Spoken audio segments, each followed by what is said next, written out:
Tom Jones and his wife Linda grew up together as childhood friends. She was always by his side, so when she became seriously ill, it was a very difficult time for him. He didn't know if he would be able to keep going without her. Just before she passed away from cancer, after they had spent 59 years together, Linda asked Tom to make her a promise. She told him not to fall apart after she was gone. It was her final wish, and although it broke his heart, Tom agreed. Linda died in 2016. Tom kept the promise, but it came at a huge emotional cost. Now, at 85 years old, he lives alone in London. Every night, he talks to her photos as if she were still there with him. His health has started to fail. In 2022, he even collapsed on stage during a performance. The loneliness is slowly wearing him down. Some people might say that the promise Linda asked of him was the most painful thing she could have done, because it forced him to hide his grief and keep going even when it hurt deeply. Tom Jones was born Thomas Jones Woodward on June 7, 1940, in Pontypridd, South Wales. He came into the world during a hard time in Britain's history, when the country was still suffering from the effects of war. His father, also named Thomas, worked in the coal mines, doing dangerous and exhausting work far underground. His mother, Frida, stayed at home to take care of Tom and manage the household. They lived in a small house on Laura Street, and life was very hard. Money was always short. The town was filled with the noise of coal trains, metal clanging, and tired voices of miners like Tom's father, who worked long hours for very little pay. But despite the hardship, the town was also filled with music. Welsh choirs and church hymns could often be heard in the air. This music made a deep impression on young Tom. It was the first thing he truly fell in love with. His father would come home every day covered in coal dust, looking worn out and weary. The job was dangerous. Explosions and cave-ins happened often in the Rhondda Valley mines. Tom grew up seeing how hard life was for working people, but he also learned the power of music, which would eventually lead him to fame. Many miners in Tom Jones's hometown, including his father, worked long, exhausting hours, sometimes 10 hours a day, for only a few pounds a week. Their home was cold, heated only by a small coal fire. Tom wore old clothes passed down from others, often patched and worn. The family didn't have much, and they had to stretch every little thing they owned just to get by. Even after the war ended, rationing continued, making basic things like meat, sugar, and clothing hard to find. Despite all this, Tom grew up watching his father work hard every day and saw his mother's quiet strength as she kept the family going. Their determination inspired him. From a young age, he dreamed of making a better life for them all. By the time he was 5, Tom's singing voice was already special. He sang in the church choir, and adults would stop and listen, amazed by how powerful and mature his voice sounded. Music was everywhere in his community, and the church was at the center of it all. Even though they had very little, Tom's mother always found a way to encourage his talent. She would save up small coins to buy him music records or to pay for bus rides so he could perform at local events. For Tom, singing felt like stepping into another world, one where the struggle and poverty of everyday life disappeared, even if only for a little while. Those early performances gave him a sense of confidence that stayed with him for life. School was a real challenge for Tom. He had undiagnosed dyslexia, which made reading and writing very difficult. At the time, people didn't understand learning difficulties, so teachers often thought he was just being lazy. He felt misunderstood and frustrated. But at night, he turned to music for comfort. He would listen to the BBC and discover American blues and R&B. Artists like Mahalia Jackson, Little Richard, and Elvis Presley had a powerful effect on him. Their voices, their energy, it all felt like a glimpse into a bigger and better world. He listened carefully, copying their style, and little by little, he developed a voice of his own. Music became his escape and his secret strength in a world that didn't always know what to do with him. As Tom got older, he never tried to forget where he came from. He embraced his background. When he became famous in the 1960s, people admired that he was still the same miner's son who had worked hard for everything he had. His hit song, It's Not Unusual, in 1965 made him a star. Fans loved his deep, emotional voice and his powerful stage presence. Everything about him felt genuine, shaped by his working-class roots. Even after he became world-famous, Tom often talked about his childhood, giving credit to his family and his Welsh upbringing for the strength that helped him succeed. When Tom was 12, his life changed dramatically.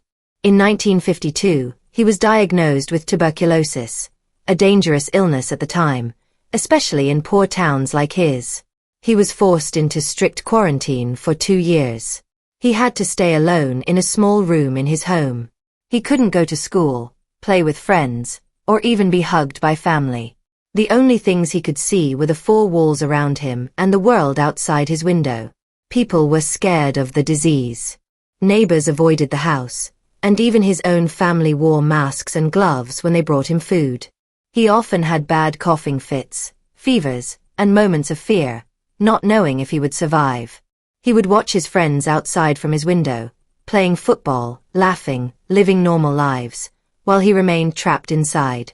It was like being locked away, and the loneliness was overwhelming. But instead of giving up, Tom used the time to dream. He imagined what life could be like once he was free again. Music became his lifeline. His parents bought him a record player, and he spent hours listening to American rock, blues, and gospel. He sang along with passion, pouring all his feelings into each note. It was during those lonely years that his voice truly developed into something unique and powerful, the voice that would one day touch millions of people around the world. One of the only bright spots during that dark time was Linda Trenchard, a local girl who would later become his wife. She often walked past his house, smiling and waving at him through the window. Those simple gestures meant everything to Tom. They gave him comfort and helped him feel less alone. Sometimes they would send notes to each other through friends or family. Even though they were separated by glass and distance, their connection grew stronger. Even after recovering, school continued to be a struggle for Tom. His dyslexia remained undiagnosed, and he found it hard to keep up with the lessons. By the time he turned 16, he had lost interest in education completely. He later admitted that he cared more about drinking and chasing girls than about studying. Eventually, he left school with no qualifications. His parents were disappointed, but to those who knew him, it wasn't a surprise. He had always been a bit wild and more drawn to life outside the classroom. After leaving school, Tom took on whatever work he could find. He carried bricks on construction sites and went door-to-door selling vacuum cleaners. These were tough jobs, but they helped him understand the lives of ordinary working-class people. That understanding gave his music a raw, emotional truth that connected with so many. In March 1957, at the age of just 16, Tom married Linda. She was pregnant, and back then, that meant marriage was expected. Their son, Mark, was born just a month later. Suddenly, Tom was no longer just a teenager. He was a young husband and father, trying to support a family. Most boys his age were still in school, but Tom had to grow up quickly. The pressure was intense, but it shaped him. Every challenge, every hardship gave his voice more depth, and his songs more meaning. In Tom Jones's small Welsh community, having a child outside of marriage wasn't accepted. People judged harshly, and there was pressure to do the right thing. So when Linda became pregnant, Tom married her at just 16. Now, he wasn't just a teenager. He was a husband and father, expected to provide for his family. He took on whatever work he could find. During the day, he worked on construction sites and in a glove factory, earning just £2 a week. He also did shifts at a paper mill and continued going door-to-door selling vacuum cleaners. It was tough and tiring, but it was what he had to do. At night, though, he came alive. He sang in local pubs and working men's clubs. These late-night gigs weren't just about money, even though every bit helped put food on the table. They were about something deeper. In those smoky rooms, filled with laughter and loud voices, Tom found his true self. Performing in front of those rowdy working-class crowds gave him confidence, energy, and a sense of purpose. It gave him a small taste of the life he dreamed of, one where music could carry him beyond the hard life he had known. In 1963, things started to shift. A local band called Tommy Scott and the Senators needed a new singer, and Tom stepped in. Right away, his energy and powerful voice lit up clubs across South Wales. He jumped off stages, worked up the crowds, and sang with everything he had. The band became legends in the area, but making it in London, the heart of the UK music industry, was still out of reach. Then one night, everything changed. A music manager named Gordon Mills, who was also from South Wales, came to one of their shows. The moment he heard Tom sing, he knew this was someone special. Mills made a deal with Tom's current managers, Godfrey and Glastonbury. In exchange for 5% of Tom's future earnings, they agreed to step aside. That deal would later cause legal battles, but at the time, it opened the door to something bigger. Gordon Mills moved Tom to London and gave him a new stage name, Tom Jones, based on the popular 1963 film. It was a smart move, giving him an identity that would appeal to both British and international fans. But it wasn't just about the name. It was the beginning of a completely new chapter in Tom's life. Still, his first step into the professional music world didn't go smoothly. In late 1964, Tom released his first single, Chills and Fever. It had energy, and his voice was as strong as ever, but the song failed. It didn't chart, it didn't sell, and it left him feeling defeated. Money was tight, and Linda had to take a factory job just to help them survive. Tom was close to giving up. He felt like all the hard work had led nowhere. But Gordon Mills didn't lose hope. He had Tom record a demo of a new song called It's Not Unusual. Originally, the song had been written for Sandy Shaw, but Tom begged for the chance to sing it himself. Mills took a risk and agreed. If Chills and Fever had been even a small hit, It's Not Unusual might never have been offered to Tom, but that failure became a hidden blessing. When It's Not Unusual was released in February 1965, it exploded in popularity. By March 13th, it was number 1 on the UK charts. In the US, it climbed to number 10 on the Billboard Hot 100. The song's bold brass sound, exciting rhythm, and Tom's incredible voice grabbed everyone's attention. It wasn't just a hit, it was a breakthrough. Suddenly, Tom Jones wasn't just a struggling singer from a Welsh mining town. He was a star. Soon after, he was performing on major television shows like The Ed Sullivan Show. Almost overnight, his life changed. One hit song had turned his dreams into reality. That same year, 1965, Tom's voice reached even greater heights. He was asked to sing 2 major movie theme songs. The first, What's New Pussycat, showed his fun, playful side. It became a hit, reaching number 11 on the US charts. The second was much more dramatic, the theme for the James Bond film Thunderball. Originally, the producers wanted to use a song called Mr. Kiss Kiss Bang Bang, but they changed their minds and decided the title of the movie had to be in the song. They brought Tom in. When he recorded Thunderball, he gave it everything. He held the final note so long and with so much power that he fainted in the recording studio. When he woke up, the room was spinning, but the song was finished. It became his 3rd US top 40 hit, and many fans still see it as one of the best Bond themes ever recorded. These songs connected Tom's name forever with the glamour and excitement of 1960s Hollywood. By the end of 1965, Tom Jones had achieved what once seemed impossible. He was one of the most famous voices of the British invasion, the wave of UK artists who took over the global music scene. In Las Vegas, he was earning $100,000 a week, the equivalent of nearly $1 million per week today. His shows were electric. Women threw undergarments onto the stage, and audiences couldn't get enough of his passionate, powerful performances. In Vegas, Tom met legendary stars like Elvis Presley and Frank Sinatra. He had come a long way from the small coal-heated house in Wales. Through hard work, talent, and sheer willpower, he had transformed his life, but he never forgot where he came from. Tom Jones proved to the world that a working-class boy from a small town in Wales could rise to the very top of the entertainment world. When he arrived in Las Vegas in 1967, everything changed for him. He began performing at the Flamingo Hotel and quickly became one of the biggest attractions on the Las Vegas Strip. By the end of the 1960s, his shows were packed every night, and he was earning around $100,000 a week, an amount that would be worth more than $500,000 today. He performed alongside legends like Elvis Presley and Frank Sinatra, standing as their equal in talent and popularity. Crowds lined up for hours just to see him sing. His Las Vegas run lasted until 2011, an incredible 44 years. During that time, he sold over 100 million records. His concerts were famous not just for the music, but for the wild energy in the room.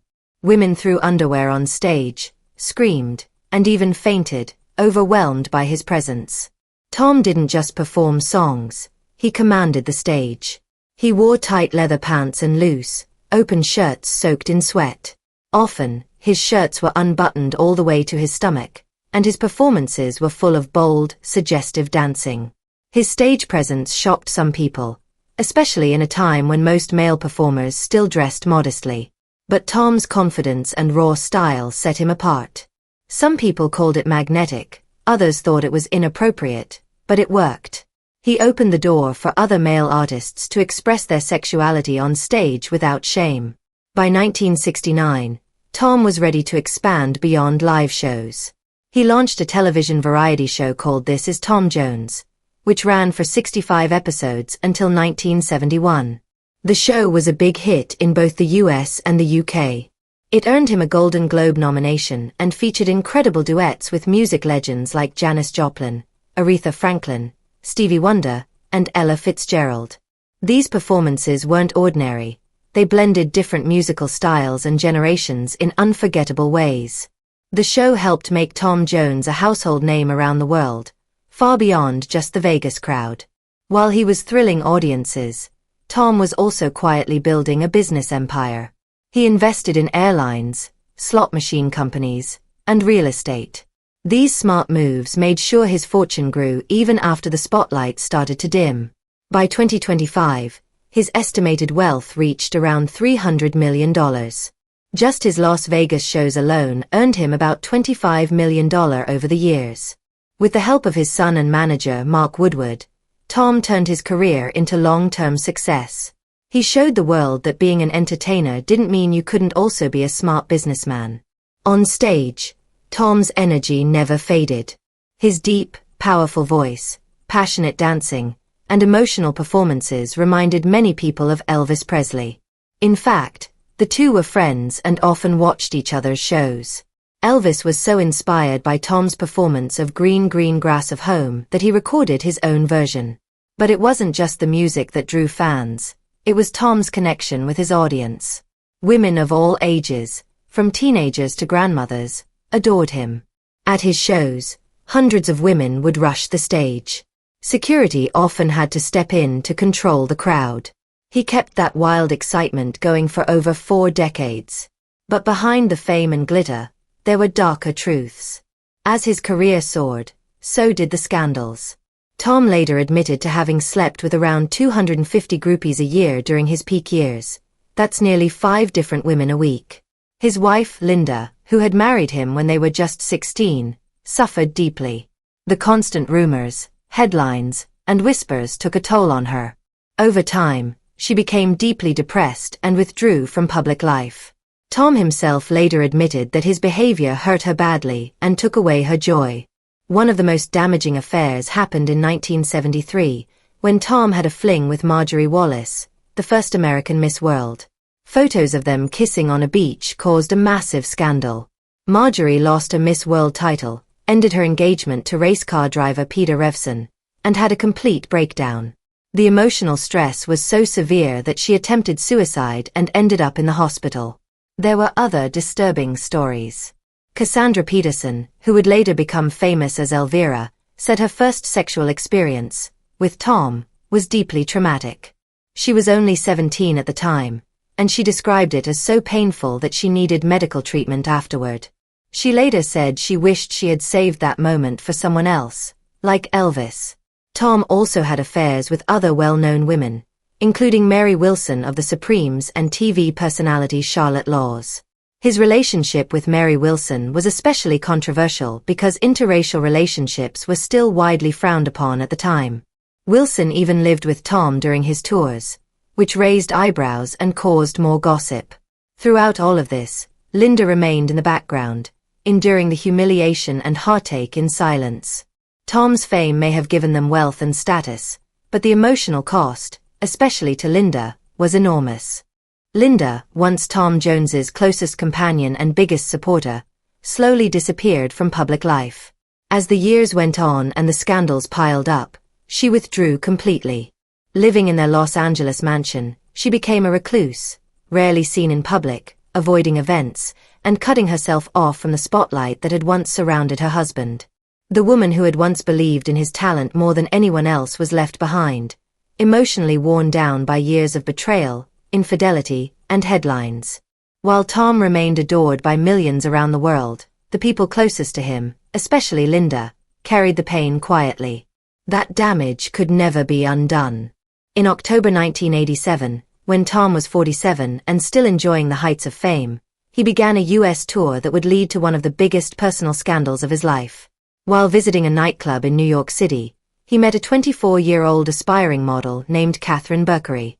Their meeting was casual at first, but over the next 3 nights, it became a brief affair, with the two spending time together at the Ritz-Carlton Hotel. At the time, Tom was still very much married to Linda, and his reputation as a womanizer was already well known. He had openly admitted in interviews that during his peak years, he was sleeping with up to 250 women a year. 3 months after their brief relationship, Catherine found out she was pregnant. When she contacted Tom's team, she was met with a dismissive and hurtful response. "That's showbiz, darling. Do what you have to do." On June 27, 1988, she gave birth to a boy named Jonathan. What followed became a public scandal that would follow Tom for decades. He denied being the father, and that denial lasted for over 20 years. Catherine was forced to take the matter to court in 1989. The legal battle was ugly and humiliating. Tom's legal team tried to discredit her, painting her as a gold digger and attacking her character in front of the media. The court ordered a DNA test, which proved with 99.76% certainty that Tom Jones was Jonathan's father. The case was overseen by Judge Judith Sheindlin, who would later become famous as Judge Judy. She ruled in Catherine's favor, ordering Tom to pay child support. Reports suggest the amount ranged from $1,000 to $3,800 per month. He was also required to cover legal fees, medical expenses, and private school tuition that matched the cost of the most elite Ivy League institutions. Despite the court ruling, Tom refused to acknowledge Jonathan as his son. For nearly 2 decades, he stayed silent. He avoided visits, skipped court appearances, and never reached out personally. In interviews, when asked about his children, he continued to say he only had one, Mark, his son with Linda. The rejection left a deep emotional wound on Jonathan, who grew up wondering why his father wanted nothing to do with him. As Jonathan got older, he began speaking out. He gave interviews, saying he didn't want money, only a chance to know the man who had helped bring him into the world. He described childhood moments where he imagined Tom looking at him from the stage, or wished he could stop a concert just so Tom would see him. But Tom never responded. Even after Linda's death in 2016, when some believed he might finally try to make peace, he remained silent. In 2008, Tom finally admitted publicly that Jonathan was his son, but even then, he spoke about it coldly. He called it something that wasn't planned and blamed Catherine, saying she had seduced him. The admission came without warmth or an effort to build a relationship. For Jonathan, the damage was already done. By 2018, at age 30, Jonathan was homeless and still trying to start a singing career of his own. He made another public plea, saying, "I want to see him before it's too late. I'm not after his money. I just want to know him." The story broke hearts around the world, one man begging simply for recognition, while the other remained silent and distant. The contrast was stark. On stage, Tom Jones was charming, magnetic, and deeply loved by fans. But behind the scenes, the truth was harder to admire. He had denied his son, blamed the mother, and let his lawyers tear her apart in court. The story of Tom Jones and his son Jonathan became one of the most shocking and heartbreaking scandals in the world of fame and music. A reminder that even legends have shadows that fame can't hide. It's a deeply sad story, one filled with fame, denial, and emotional wounds that never truly healed. But while Tom Jones's personal life was marked by pain and complicated relationships, his career continued to flourish. In 1988, he surprised fans and critics alike by teaming up with the experimental group Art of Noise to record a cover of Prince's song Kiss. The bold collaboration was a success, reaching number 5 on the UK charts and introducing Tom to a younger, trendier audience. It was a clear sign that he wasn't afraid to take risks or step outside traditional expectations. In 1994, he worked with American singer Tori Amos on the song I Want to Get Back With You. Once again, the unusual pairing turned heads and proved that Tom Jones could still innovate and evolve with the times. These collaborations showed a side of him that was both daring and open-minded, someone who refused to be boxed into one era or style. But his biggest comeback came in 1999 with the release of Reload, his 34th studio album. Released on September 16, it was a collection of 15 duets with stars like Van Morrison, Robbie Williams, Stereophonics, and Cerys Matthews. The album went straight to number 1 in the UK and became a massive international hit, selling over 4 million copies worldwide. The single Sex Bomb became a dance floor anthem, and the album earned multi-platinum status in several countries, including the UK, Germany, and Spain. Tom Jones had once again reinvented himself, proving he wasn't just a legend of the past. He was still very much a force in the present. That same year, 1999, he was awarded an OBE, Officer of the Order of the British Empire, for his contributions to music. Then, in 2006, he received one of the highest honours in the UK. Queen Elizabeth II knighted him at Buckingham Palace. The coal miner's son from South Wales stood proudly with his family beside him as he accepted the title of Sir Tom Jones. He later said the moment was humbling, and he thanked his fans for standing by him through all the ups and downs. Being knighted placed him in the company of music legends like Sir Paul McCartney and Sir Elton John. In 2012, at the age of 71, Tom took on a new challenge by joining The Voice UK as a judge. Sitting alongside younger artists, he brought warmth, humour, and decades of wisdom to the show. He quickly became a favourite among both the contestants and the audience. Viewers appreciated not just his musical knowledge, but also his kindness and down-to-earth personality. Even when he was briefly removed from the show, public demand helped bring him back, another sign of how strong and lasting his appeal had become. But in April 2016, Tom's world fell apart. That was when Linda, his wife of 59 years, was diagnosed with terminal lung cancer. The news came suddenly and with devastating speed. Tom was in the middle of a tour across Asia and the Middle East when he got the call. He cancelled all his shows immediately and rushed to be by her side. Just weeks later, on April 10, 2016, Linda passed away at Cedars-Sinai Hospital in Los Angeles. The two of them had been together since they were teenagers in Wales. Their relationship had endured for nearly 6 decades, through fame, scandal, heartbreak, and everything in between. Losing her was more than just the end of a marriage. It was the loss of the one person who had been with him from the very beginning. Tom later said that after her death, he felt completely lost. The grief was overwhelming. He didn't know how to move forward without her. But Linda, even in her final days, showed incredible strength. She was thinking of Tom right up until the end. In her last week, she asked him to make her a promise. She said, "You can't fall with me." She wanted him to keep living, to keep going, even after she was gone. Those words stayed with him. They gave him the strength to carry on. Inspired by Linda's final request, Tom later recorded a powerful and emotional song called I Won't Crumble With You If You Fall. It was his way of honoring her last wish, to stay strong and to keep singing, even through the pain. The song became more than just music. It was a message to Linda and a reminder to himself that no matter how heavy the grief, he had to keep standing. Tom said that during Linda's final days, she was the calmest person in the room, even though he and their son Mark were falling apart emotionally. While they struggled to stay strong, Linda was the one giving them strength. She told Tom he had to keep going and find a new purpose after her death. That promise became his anchor, something to hold on to when everything else was falling apart. Every time he stepped on stage after she passed, he imagined Linda was still with him, watching him perform and laughing, just like she used to. But the pain of losing her was overwhelming. Tom admitted there were days he couldn't even get out of bed. He would dream of her, only to wake up and remember she was gone. The grief felt unbearable. Mark eventually urged him to see a therapist. During one session, the therapist gave him a harsh but honest message.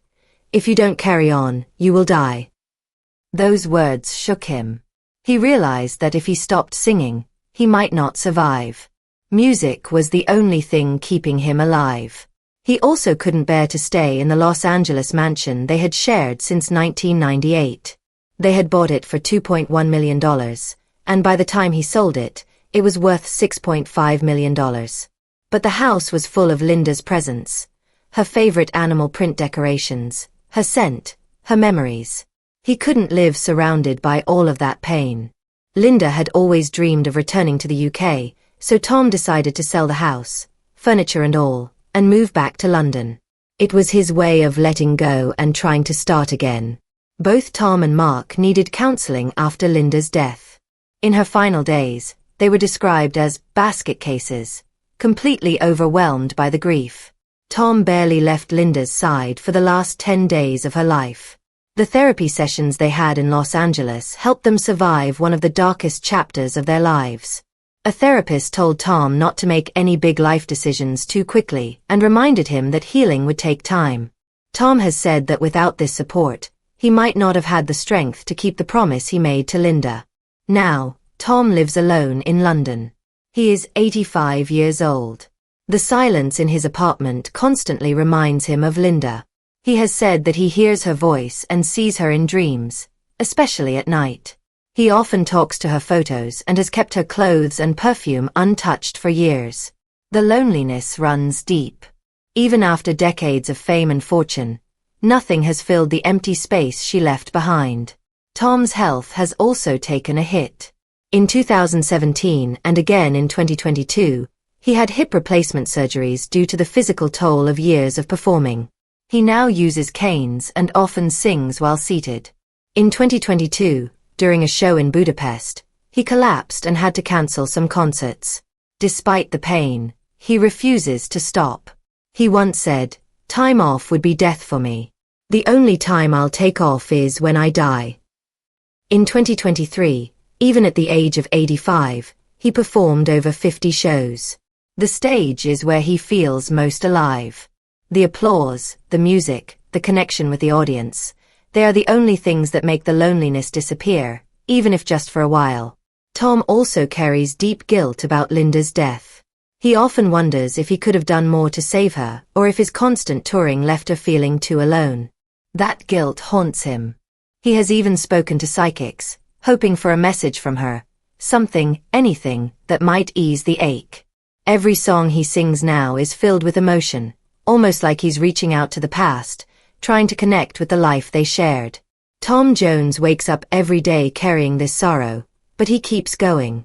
He keeps singing because it's the only way he knows how to survive.